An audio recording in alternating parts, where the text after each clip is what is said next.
नमस्कार। Psych to deal with the psychological disorder in terms of or in context of Ayodhya and Ramayana. आज second part है। So today we are discussing with the second part. कल हमने discuss किया था कि मानसिक एक अवस्था है जो मंथरा के साथ थी।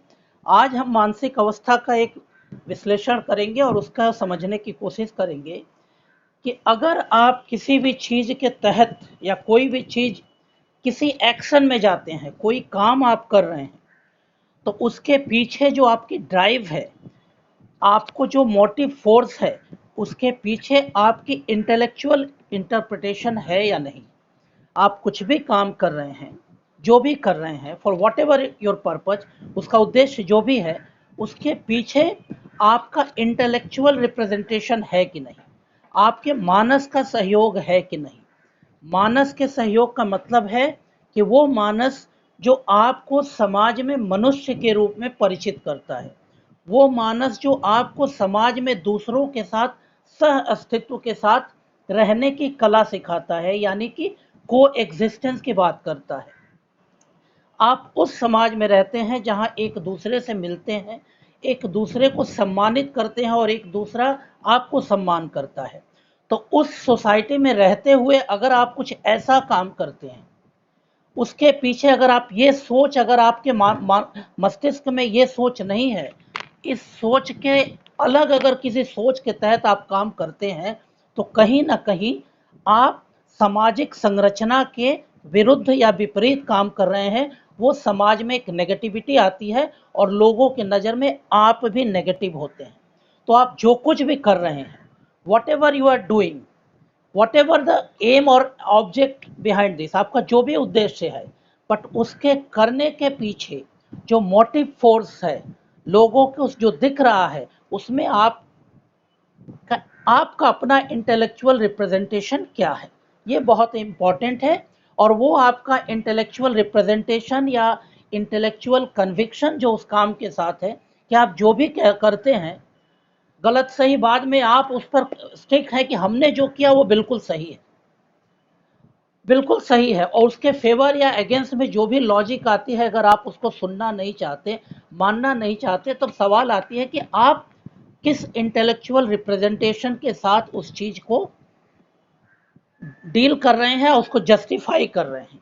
अब यहाँ पे हम आ जाएं कि जब कुछ आप कोई भी काम कर रहे हैं, उसके फेवर में आप जो भी ग्राउंड खड़ा कर रहे हैं, it's upon you. Motive force क्या है, आपकी सोच क्या है, वो सोच दूसरे के सोच के साथ कितना डिफर करती है, रिलेट करती है, या सोशल एग्जिस्टेंस को किस तरह हैम्पर करती है, या सराउंडिंग्स को, जो भी समाज की सराउंडिंग्स है, सिस्टम की सराउंडिंग्स है, उसको कहीं ना कहीं ब्रेकअप करने की कोशिश करती है, या उसकी जो हार्मोनी है, उसका जो अपना रिलेशन है एक को एग्जिस्टेंस का, उसको अगर डिस्टर्ब करती है, तब आप सोचिए कि आप कहीं ना कहीं आपका मानस जो है, उस मानस का डायरेक्शन टुवर्ड्स डाउनवर्ड है। आप एक मनुष्य के मानस से नीचे उतर रहे हैं। अब जब आप कोई इस तरह की काम करते हैं, वह दो चीज आती है, whether you are doing with your responsibility or you are doing to get or to achieve some possession, और आप कुछ आप कोई भी काम इसलिए कर रहे हैं कि you are the responsible for that. अगर आप अपनी रिस्पॉन्सिबिलिटी या उत्तरदायित्व और दायित्व बोध के साथ कर रहे हैं कि ये मेरा दायित्व बोध है कि ये काम करेंगे, ये करना जरूरी है, दैट्स अ डिफरेंट थिंग।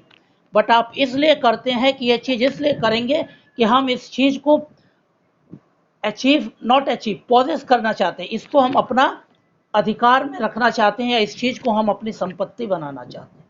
कोई भी चीज़ करने को और कोई भी चीज़ पाने के पीछे दो चीज़ होती है, कि हम कुछ कर रहे हैं as it is my duty और responsibility to do for the society, for the cause. किसी हम काम के लिए, किसी उद्देश्य के लिए हम कोई काम कर रहे हैं, दैट्स द गुड।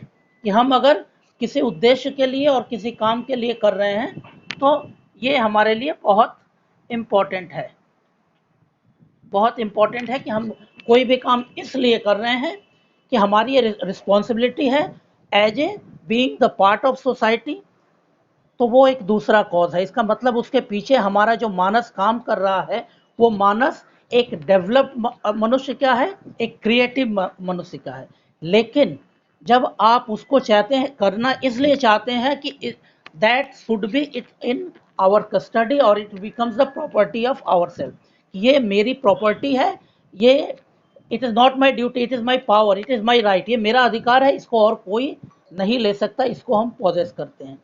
तो जब आपका मानस इस दो चीज में डिवाइड होता है, whether your mind is working for the response as a responsibility और टू एक्वायर द पोजेशन, जब आप एक्वायर द पोजेशन करते हैं तब you are moving towards the negativity, तब आप पॉजिटिव माइंड के साथ नहीं काम करते, या आपके माइंड को जब होता है that is the self centred. और सेल्फ सेंटर्ड में ये होता है कि तब आप जो भी काम करते हैं, आपने पहले जितना भी अच्छा काम किया हो, अब आपकी डायरेक्शन हो जा रही है सेल्फ सेंटर्ड, और आप जो भी जिस लेवल पे है वहाँ से डाउनवर्ड आप नीचे उतरना शुरू करते हैं। So first, whenever you feel that you are moving from the responsibility to getting the possession, अगर आप रिस्पॉन्सिबिलिटी से पोजीशन की तरफ जाते हैं, आप कल तक था कि समाज को हमें देना है, समाज को कुछ करना है, और अचानक आपने ये सोचना शुरू कर दिया कि अब जो कुछ भी है ये इसके हम मालिक हैं, ये हमारे पास होना चाहिए। So you are moving from doing your responsibility to getting the position. अब चाहते हैं कि हम सब चीज़ का मालिक है, इस पर मेरा अधिकार है। और जब आप इस तरह के आप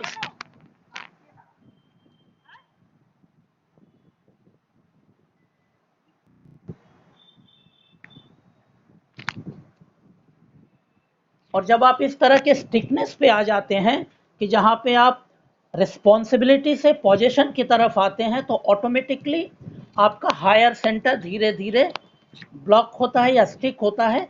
आप हायर अपलिफ्टमेंट की तरफ आप अपना रास्ता खुद बंद कर देते हैं और धीरे धीरे आप डाउनवर्ड मोशन में आते हैं मेंटली। इसलिए कभी कभी हम लोग देखते हैं जो कभी बहुत अच्छे आदमी थे अचानक खराब हो गए, because when ever you stick with the position, और जब भी आप पोजीशन से अटैच होते हैं तो आप अपनी रिस्पॉन्सिबिलिटी से हटते जाते हैं, आप तब लस्टी बनते हैं, आप चाहते हैं कि हम इसको एंजॉय करें, इसको ये करें। और आपकी जो वाइब्रेशनल एनर्जी पहले थी कि विच vibrational energy which influence the others, which gives the positive aura to the society, जो समाज में एक पॉजिटिव ऑरा दे रही थी, पॉजिटिव ये दे रही थी, लेकिन आपको कहीं लगता है कि शायद अभी रिस्पॉन्सिबिलिटी मेरी पोजीशन है, तब आप आस्ते आस्ते उस चीज़ को नेगेटिविटी होती है और उसी सोसाइटी में आप नेगेटिव ऑरा, नेगेटिव वाइब्रेशन देते हैं, यानी कि आपकी वाइब्रेशनल एनर्जी डाउनवर्ड्स होती है।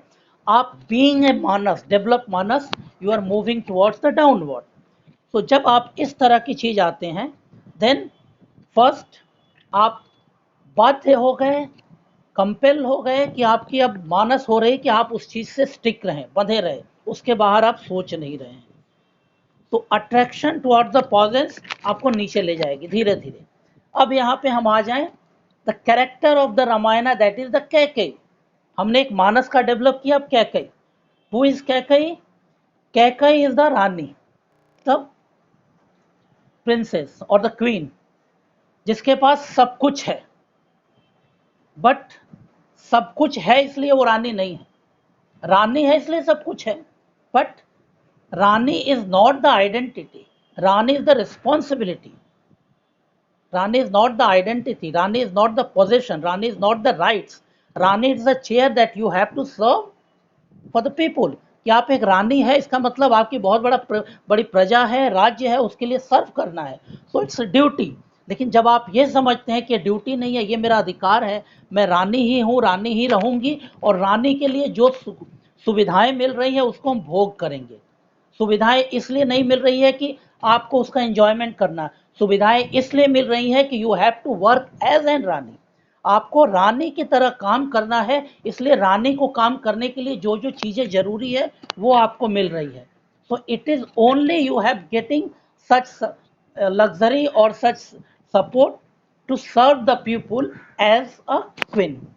तो एक रानी को काम करने के लिए जो जो चाहिए वो मिल रहा है, तो आप उस ड्यूटी को आप अपनी राइट समझ रही है कि अब ये हमको मिलना ही चाहिए। तो आप अपने ड्यूटी से भूल जाती हैं कि पब्लिक के लिए क्या करना है, लोग हमसे क्या आशा करते हैं, लोग हमको किस नज़र से देखते हैं। आप उससे डिटैच होते हैं। आप अटैच क्या होते हैं कि रानी के रूप में हमको एक महल मिला है, हमको प्रासाद मिला है, हमको इतने लग्जरियस चीज मिली है, ये मेरा अधिकार है और ये अधिकार के साथ ही हम जिएंगे, इस अधिकार को नहीं छोड़ेंगे। तो each and every part of life, ये हमारे साथ रोज हो सकता है, जीवन में कभी हो सकता है। ये सिचुएशन आता है कि हम कोई चीज करते करते पाते हैं, तो हम उस चीज पर हम डिसाइड नहीं कर पाते whether it is to for the serving society और इट इज आवर प्रॉपर्टी। अगर आपकी कोई रिस्पॉन्सिबिलिटी है, उसको अगर हम आप अपनी प्रॉपर्टी समझ लेते हैं, तो then as a human being, as a social creature or social animals, you are moving against the nature of the society और against the nature of the nature। प्रकृति के नियम के विपरीत आप जा रहे हैं कि प्रकृति और समाज के जो संरचना है उसने आपको यह अधिकार दिया है या ये वो जगह दी है, एक उत्तरदायित्व दिया है कि आपका काम है to serve, not to be serve. कि आप रानी या राजा हो गए तो आप समझे कि अब सारे प्रजा का काम है कि वो आपकी सेवा करे, नहीं, they also doing their duty and you also doing duty, so no one is the boss or no one will is the servant।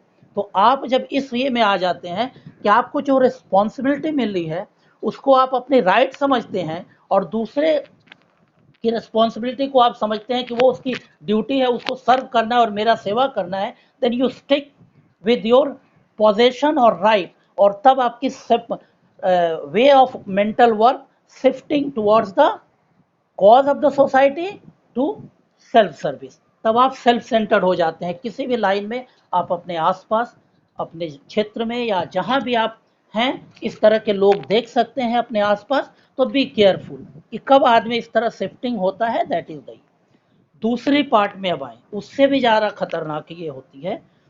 Kaikeyi का सबसे बड़ा कैरेक्टर क्या है कि जब आप इस तरह की पोजीशन में पहुंच जाते हैं जहां आप पहले पोजीशन को अपने ड्यूटी को पोजीशन समझ लिए, that is the first thing कि आपको एक रिस्पॉन्सिबिलिटी मिली, उसको आपने अपनी ड्यूटी समझ लिया, या उस ड्यूटी को आपने अपने राइट समझ लिया कि ये मेरा राइट है, ये अधिकार है, मेरा प्रॉपर्टी है, हमसे कोई नहीं छीन सकता। लेकिन जैसे ही लगता है कि now the duty has been shifted from one person to another, आपसे वो ड्यूटी किसी और को दी जा रही, यानी अब दशरथ अपने से छोड़ के सीधे सीधे अब वो राम को ड्यूटी दे रहे हैं, यानी अब जहाँ पे कैकेयी बैठी है वहाँ पे कल से सीता बैठेंगी। ये जब होता है तो then you are feeling the losing the position. आप ये नहीं सोचते कि हमने इतना दिन काम किया, इट वॉज माई ड्यूटी, अब नए लोग आएंगे, उनकी ड्यूटी है, वो आगे का काम करेंगे। आपकी सोच ये नहीं होती कि हमने अपना टर्म पूरा किया, अब next person will come and do his और हर ड्यूटी। आपको लगता है कि अब तो ये मेरा अधिकार था, इट इज माई प्रॉपर्टी और इसको मैं एंजॉय करूंगा अपने तरफ, ये लगता है कि अब ये मेरे हाथ से जा रहा है।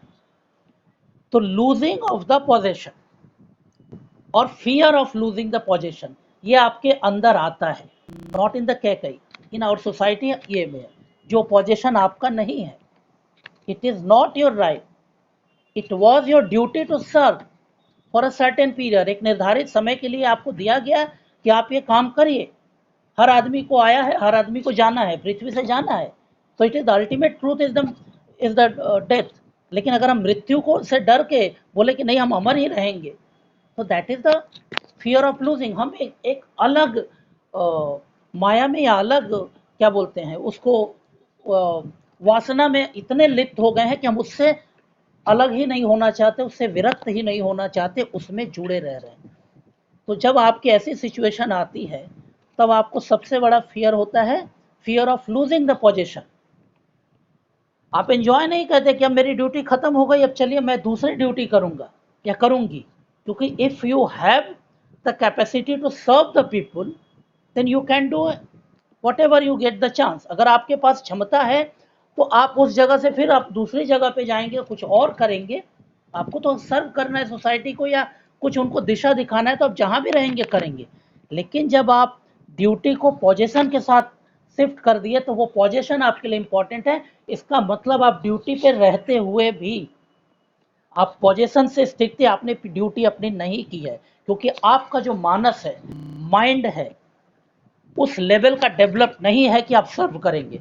आपका मानस लोअर लेवल का है कि हम इस चीज़ को एक्वायर करेंगे और इसको एंजॉय करेंगे और इसको हम अपने प्रॉपर्टी में कन्वर्ट करेंगे, because it is my property. ये आप समझते हैं, ये मानने लगते हैं इंटरनली। बाहर से आप जितना दिखाएं कि I am serving the people, I am doing the people, but internally आप एक्सेप्ट करते हैं कि भाई ये मैंने अचीव किया, ये मेरी प्रॉपर्टी है, इसको कोई कब्जा ना करे। बट रियलिटी में आप जानते हैं कि मेरी प्रॉपर्टी नहीं है, so you are facing the conflict with in your self. आप अपने अंदर ही एक अलग तरह का विरोधाभास या कॉन्फ्लिक्ट में ये होते हैं कि आप जानते हैं कि मेरी नहीं है, लेकिन अंदर आप इसको स्वीकार नहीं कर पाते कि मेरी नहीं है। इसलिए मेरी नहीं है और मेरी है के बीच में आप अपने आप लड़ते हैं, अपने आप लड़ते हैं। और जब अपने आप लड़ते हैं तो आप बहुत कमज़ोर होते हैं। जब बहुत कमज़ोर होते हैं तो आप सहारा खोजते हैं कि कोई आपके सपोर्ट में आ जाए, और उस समय में आप जो भी कोई सपोर्ट आपका आ जाता है, आप उसको अपना करीबी और अपना अच्छा मान लेते हैं और उसकी बात को सही मान लेते हैं। और उस समय आप अपने विवेक से नहीं सोचते। आपकी विवेक पहले ही कम थे और उस समय विवेक और ख़त्म हो जाती, क्योंकि उस समय आप येन प्रकारेण किसी भी तरह से आप चाहते हैं कि इस पोजीशन को हम बचा के रखें। Then as a human being आप धीरे धीरे उस लेवल तक पहुंच जाते हैं कि you are trying to indulge yourself in whatever the action, कि कुछ भी करना पड़े करेंगे, इस चीज को हम बचा के रखेंगे। और कैकेयी का नेक्स्ट स्टेप क्या होता है?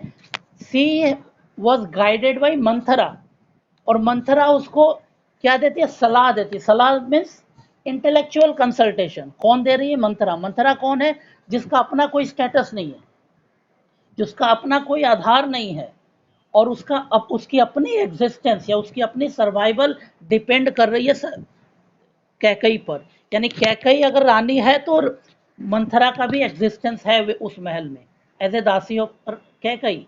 कैकेयी उससे एडवाइस ले रही है जो खुद उस पर डिपेंडेंट है, और कैकेयी को वो एडवाइस दे रही है, उसका तो अपनी सर्वाइवल का डर है। तो वो जो एडवाइस होती है that is not the true advice. उस एडवाइस में भी उसका अपना डर छिपा होता है। तो जब आप इस लेवल पे नीचे जाते हैं तो आप अपने सराउंडिंग्स में ऐसे लोगों को से सलाह लेते हैं जो टोटली आप पर डिपेंड है। उनकी अपनी कोई सोच नहीं है, अपनी कोई आइडेंटिटी नहीं है, अपना कोई मिशन नहीं है, अपना कोई एम्बिशन नहीं है, जीवन के प्रति कोई नज़रिया नहीं है, समाज के प्रति कोई नज़रिया नहीं है, जो सिर्फ और सिर्फ अपने जीने खाने और बचे रहने की सोच तक सीमित है, वो आपके एडवाइज़र बनते हैं। तो आप एक रानी के लेवल पे जहाँ बैठ के लोगों को एक राय देते थे, एक सेवा देते थे, या आप उस पर राज करते थे, वहाँ से ऑटोमेटिकली आप गिर जाते हैं। आप रानी है, सब कुछ है, लेकिन आपके ऊपर मंथरा है। यानी आप अपने दिमाग को पहले कम था, अब आपने उसको पूरा ख़त्म कर दिया। आपके दिमाग में मंथरा घुस गई, उसके एडवाइस से चल रहे हैं। यानी आपने भूल गए कि आपकी अपनी स्टेटस क्या है। आप अपनी दासी के दासी बन जाते हैं। एज ए पोजीशन आप हैं कि आप रानी हैं, लेकिन आप उस समय मंथरा के दासी है। मंथरा जो बोल रही है कर रही है। यानी mentally you are totally deviated from your designation, your dignity. और ये जो पतन होता है, ये सबसे बड़ा पतन होता है ऐसे आदमी के हाथ में। अगर कुछ भी पोजीशन आ गया तो only to satisfy her ego और हिज ईगो, अगर कोई आदमी है तो इस पोजीशन को बचाए रखने के लिए वो कुछ भी लेवल तक जा सकता है, क्योंकि इस समय उसका दिमाग नहीं है, उसके दिमाग में मंथरा है। और मंथरा क्या है? वो अपने बचे रहने के लिए कुछ भी कर रही है। तो आप अपने दिमाग को ब्रेन वॉश करा लें, या आप अपने दिमाग को, अपने मानसिक अवस्था को इतना पैरालाइज कर दें कि आप दूसरे ऐसे मानसिक विरासत या ऐसे मानसिक उपदेश के साथ काम करें जिसकी मानसिक अवस्था बिल्कुल ही उन्नत नहीं है, बिल्कुल ही सामाजिक संदर्भ से जुड़ी हुई नहीं है, जो सिर्फ और सिर्फ दासत्व के साथ जी रही है। वो मानसिक अवस्था या वो मानस अगर आपके मानस में आ जा रहा है, तो अगर माइंड अगर आपकी चेंज हो गई तो आप भी दास बन गए, और आप उस समय सिर्फ ये चाह रहे हैं कि हम किसी तरह बचे रहें। और तब ये कॉन्फ्लिक्ट होती है, दिमाग दासत्व का आता है, और अंदर एक ये है कि हमने तो ये चीज़ भोगा है। तो आप एक बार रानी बनते हैं और एक बार मंथरा बनते हैं, एक दासी। दासी और रानी के बीच कॉन्फ्लिक्ट आपके अंदर होता है, और ये कॉन्फ्लिक्ट हमारे जीवन में रोज होता है। आप अपने अंदर देखिए, अपने आप से पूछिए, अपने आसपास देखिए।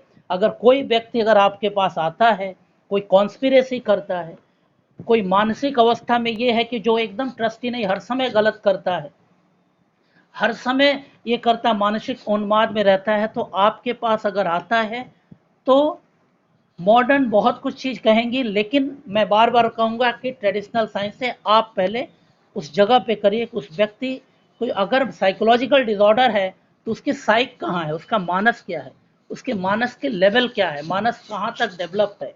अगर वो एक नेचुरल डेवलप्ड ह्यूमन बीइंग की तरह माइंड है तो उसका लेवल अलग होगा। बट अगर वो चेहरे से, शरीर से, फिजियोलॉजिकल फंक्शन से, सब कुछ चीज़ से वो मनुष्य है, बट मेंटल फंक्शन कहाँ पे है? अगर मेंटल फंक्शन अप डाउन है तो वो ट्रस्टी नहीं है, और ग्रेजुअली बहुत नीचे है तो आप उसको ह्यूमन की तरह ट्रीट करेंगे या उपदेश देंगे या काउंसलिंग करेंगे, वो एक्सेप्ट नहीं करेगा। जो एक व्यक्ति टोटली लस्टी है, जो पोजीशन के लिए है, उसको आप एक स्पिरिचुअल थॉट देंगे कि ये किसी को मारना बुरी बात है, आप किसी से झगड़ा मत करिए, वो कभी नहीं मानेगा। वो आपकी बात सुनेगा और जाके आपके बारे में सोचेगा, ही और सी इज द मेंटली अपसेट, वो इस तरह की बात कर रही है, दैट इज द अनप्रैक्टिकल बात आपको करेगी, क्योंकि वो उस चीज़ को एक्सेप्ट करने के लिए तैयार नहीं है, उसका माइंड उस चीज़ पे है ही नहीं है। तो उसके माइंड को वहाँ से आपको टच करना पड़ेगा जहाँ पे उसका माइंड है, और वहाँ से धीरे धीरे ऊपर ले जाना पड़ेगा, अगर आप ले जा पाए तो। अदरवाइज उस आदमी का कोई इलाज नहीं है। इसलिए आपको मेहनत करनी पड़ेगी कि उस लोगों को कहाँ से लेके जाएंगे कि वो व्यक्ति सिर्फ मंथरा है, कैकई है, और कैकई और मंथरा एक ही साथ बीच में एक दूसरे के साथ लड़ रही है, झगड़ रही है और कॉन्फ्लिक्ट में है, पोजीशन के लिए कमिटेड है, रिस्पॉन्सिबिलिटी से कोई ये नहीं है। और इसका एडवांस लेवल में हो जाएगा कि फिर वो कॉन्स्पिरेसी भी करेंगे। कॉन्स्पिरेसी करेंगी तो बोलेंगी राम को वनवास दे दो, यहाँ कॉन्स्पिरेसी करेंगे तो भाई कुछ भी कर दो, किसी को हटा दो। अगर किसी के रहने से, किसी के सामने रहने से डर है कि वो मेरी ये हो जाए, क्योंकि एप्रीहेंसिव फियर इसमें आता है कि उसको लगता है मेरा छूट मेरे हाथ से चला जाएगा तो उसके बाद शायद हमको वो जो सुख सुविधा आज मिल रही नहीं मिलेगा, शायद। That is the apprehensive fear. हो सकता है वो जैसे है उसको सब मिले, लेकिन एप्रीहेंसिव फियर है कि कल नहीं हो जाएगा, वो डिपेंडेंट होंगी, उसको हर चीज़ के लिए किसी पर ये होना। और ये एप्रीहेंसिव फियर और ज़्यादा अंदर डिप्रेशन ले आता है। जितना आप एप्रीहेंसिव फियर जो है ही नहीं है, होगा कि नहीं होगा कोई नहीं जानता, लेकिन वो बार बार वो एप्रीहेंसिव फियर आपको कंपेल करता है कि भाई जो जिसकी वजह से आपका ये पोजीशन जाने वाला है, वो आ जाने पर मेरे को ये हो सकता है। और ये एप्रीहेंसिव फियर आपको बार बार कंपेल करता है, बार बार आपको बाध्य करता है कि आप कुछ ऐसा करें कि वो जो आपका पोजीशन लेने आ रहा है उसको किसी भी तरह से हटाएं यहाँ से। और तब आप कॉन्स्पिरेसी करते हैं, और इस कॉन्स्पिरेसी में करते हैं तो इस कॉन्स्पिरेसी में आपका इंटेलेक्चुअल इंटरप्रिटेशन बिल्कुल नहीं रहता, क्योंकि उसमें इंटेलेक्चुअल इंटरप्रिटेशन का मतलब यहाँ पे मैं सिर्फ ये कहता हूँ कि विवेक का नहीं होता। आप विवेक नहीं इस्तेमाल करते हैं। विवेक जहाँ होगा तो उस विवेक में कहीं ना कहीं सकारात्मकता आएगी। यहाँ सिर्फ और सिर्फ पोजीशन को है, तो आप जो कुछ भी करते हैं उसमें अपने मानसिक क्षमता का जो इस्तेमाल करते हैं, आप अपने वासना को और अपने अंदर की जो इच्छाएं हैं, नकारात्मक इच्छाएं हैं, उस सब को पूरा करने के लिए, या जो गलत इच्छाएं हैं उसका पूरा करने के लिए, जो आपके अंदर की मानसिक शक्ति है, मानसिक क्षमता है, उसमें उसका उपयोग करते हैं। इसलिए आपकी उस समय जो साइकोलॉजिकल फ्रेमवर्क है या मानसिक स्थिति है, वो आपके मानस को इस तरह बांध लेती है, आपके साइक को इस तरह कंट्रोल कर लेती है कि आप सिर्फ और सिर्फ नकारात्मक चीज़ सोचते हैं, या आप इतने सेल्फ सेंटर्ड हो जाते हैं और इतने एप्रीहेंसिव फियर में डर जाते, अटैक जाते हैं कि उससे निकलने के लिए आपको लगता है कि जहाँ जहाँ आपके मन में आ गया कि इससे डर है, इसको हटाओ, इसको ख़त्म करो, या इस चीज़ को अपने दायरे से निकालो, और तब एक एक करके आप कॉन्स्पिरेसी करते जाते हैं। बहुत कुछ चीज़ करते जाते हैं। तो ये एक मानसिक अवस्था है कि किस तरह हम अपने अच्छे मानस को भी गलत जगह पर ले जा सकते हैं। इसलिए मानसिक हेल्थ के लिए ज़रूरी है कि आप मानस की इस प्रक्रिया को समझें और बार-बार इस चीज़ को as a part of lifestyle maintain करें। ये ट्रीटमेंट तो जब होगा होगा, बट हम अगर अपने इसको पार्ट ऑफ लाइफ बनाएं और रेगुलर मानसिक जैसे फिजिकल जिम करते हैं तो मेंटल जिम की भी ज़रूरत है। इसलिए आज हमने कैकई को पकड़ा और आज के संदर्भ में इस चीज़ को रखा, और शायद आप लोग को ये बात क्लियर हुई होगी। तो आज के लिए कल हम लोगों ने मंथरा को लिया था, आज कैकई को लेके किया। कल हमारा पार्ट 3 होगा जिसमें मानस की एक और स्थिति आएगी और जिसमें हम लोग शूर्पणखा का कैरेक्टर या उसके चरित्र के साथ आज के संदर्भ में मानसिक अवस्था, मानसिक व्याधि और हमारे मानस को लेके हम उस पर बात करेंगे। तो आज पार्ट 2 के में आप सभी का शामिल होने के लिए बहुत बहुत धन्यवाद। कल पार्ट 3 हमारा शुरू होगा, उसमें ज़रूर शामिल होइए। और जो लोग भी शामिल हो रहे हैं कृपया अपना नाम विद स्पेलिंग अच्छे से हमको व्हाट्सएप पर कर दें, ताकि कल आपको परसों के जब कार्यक्रम ख़त्म हो तो आपको ये सर्टिफिकेट विद करेक्ट स्पेलिंग भेजा जा सके। तो आज शामिल होने के लिए बहुत बहुत धन्यवाद। कल 11 बजे हम लोग मिलेंगे। आज 12 बजे हुआ था, लेकिन कल 11 बजे part 3 psych to deal with the psychological disorder in context of Ayodhya and Ramayana. धन्यवाद, नमस्कार।